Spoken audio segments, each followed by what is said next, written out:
Rock bottom to me was not wanting to get out of bed.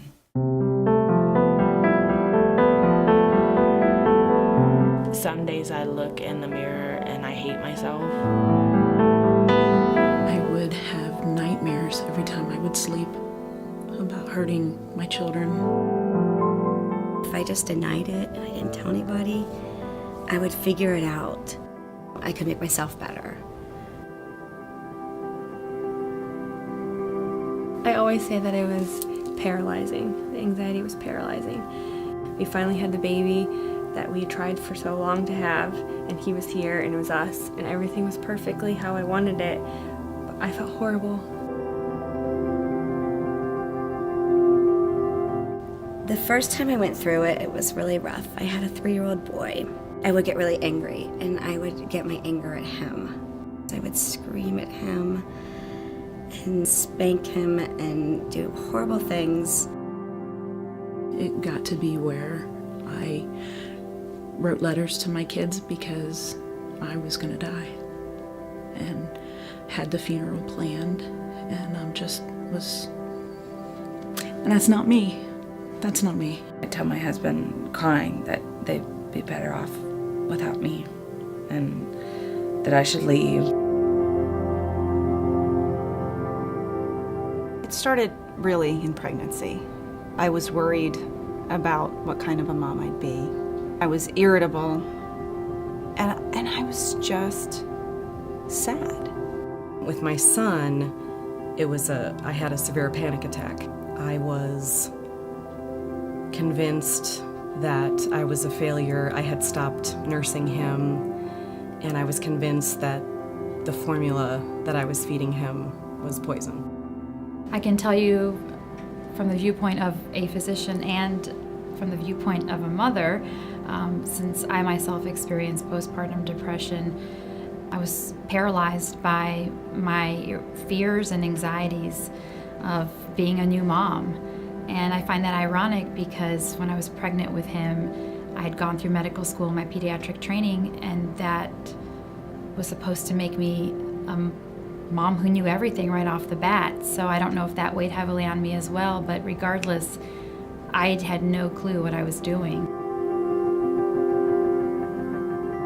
I was looking on the internet, like postpartum anxiety, and I wasn't really finding anything that was explaining to me that anxiety and insomnia can be part of postpartum depression. When I would go to my pediatrician, they would kind of slough it off, I guess, saying, it's just the baby blues, you'll be okay. When I finally went to Poem with Tanya and Amy, the first meeting I started to talk, and then I just sobbed the whole time, because here I felt like people understood. I wasn't alone. It was 2 days after we had found out about him. We'd called that night, and then I talked to Tanya Sunday. It was like there was help, She just said, "You're not alone. Do you feel comfortable coming to a meeting?" Before the support group, I wasn't really connecting to anything. And the minute that connection took place, it was definitely the turning point that I finally connected to another human being that, and many human beings in the room that understood what I was going through. Those other mothers were my lifeline.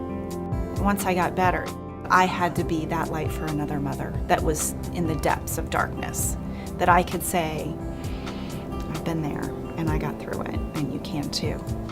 I found someone who wasn't judging me, and someone who understood everything that I was saying. Once I started going to support groups, I realized there were so many other women out there. I didn't want them to feel the shame and guilt that I felt for not doing well as a mom. So I said I'd help her facilitate, and then the more we learned, the more we decided, okay, let's make this more than what it is, and that's where we came up with Poem. It was an experience for both of us. We both knew what we wanted, but we go at it very different ways. We made it to where it was open to everybody, to where it was accessible. There needs to be awareness of postpartum depression, because that was the hardest obstacle for me to get through this, was finding the help that I needed. Because if it weren't for Poem, nobody else could help me. My doctor couldn't help me. My pediatrician couldn't help me. They didn't recognize what was going on.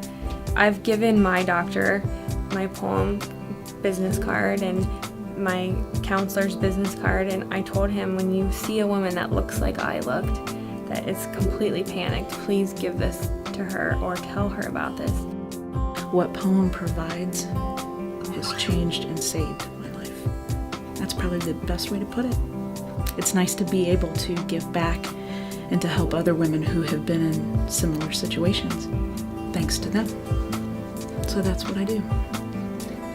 We're the source of support for pregnant and new moms who feel like something's not right. To be that mom-to-mom support where they can feel safe, they can get resources, whether it's professional help through a counselor or another doctor, whether it's connecting with other moms groups, but to be that source of support and resources for moms and families in our community.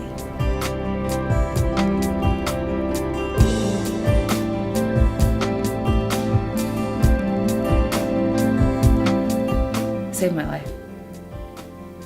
It saved my life. I mean, kept me here.